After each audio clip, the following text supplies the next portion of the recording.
A man, desperate for water, shoves a water hose directly into his mouth. When two police officers arrive and attempt to remove the hose, they discover the man may have inserted it all the way into his large intestine just to drink water. The officer ends up pulling a full 5-meter-long hose from his mouth. This man is actually an alien from a terrestrial planet on the edge of the galaxy. On their extremely water-scarce planet, they can only rely on artificial rain-making devices like this one. But when the device accidentally breaks down, the alien Jack has no choice but to travel across several light years to find Earth, finally landing in some corner of America. To quickly blend into human society and complete his mission, Jack dons new skin, disguising himself as a human. Water is a vital element for their survival, holding an irresistible attraction for them. Following this calling, Jack spots a running water pipe. He immediately grabs it and desperately replenishes his body's water supply. A man in the neighboring house witnesses this scene and calls the police. Two officers quickly arrive. When Jack turns around, they're shocked to find a water hose protruding from the man's mouth. One officer tries to remove the hose, but Jack, in his desperation for water, may have inserted it directly into his large intestine. The officer pulls out a full 5 meters of hose from his mouth.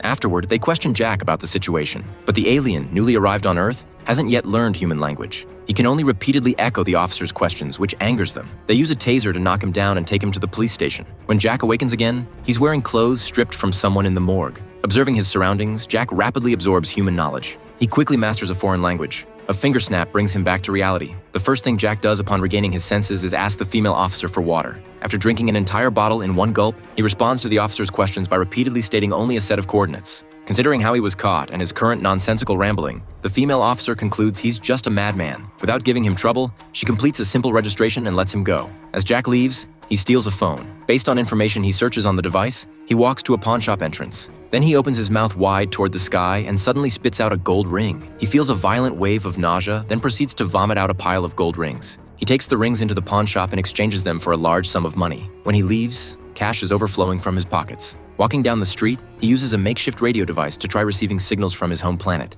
Just then, Jack, scattering money as he walks, attracts the attention of two people who knock him down and begin robbing him. A woman named Jackie happens to pass by and witnesses this scene. She immediately turns her car around, retrieves a weapon from her vehicle, and drives off the two thugs. Under Jack's powerful monetary persuasion, Jackie agrees to drive him to the coordinates he keeps repeating. When they arrive, Jack walks alone toward a desolate area. Dark clouds are gathering there, forming a massive tornado. Jack, as if guided by something, walks forward despite the impending storm. The powerful tornado seems to have no effect on him. Jack walks straight into the eye of the storm, then looks up as if seeing the direction of his home planet. He closes his eyes. All surrounding sounds disappear. When he opens his eyes again, Jack seems to have entered another world. A figure slowly approaches from the distance. This man, calling himself Matt, removes his hat and tells Jack he will transform him into a god that humanity cannot ignore.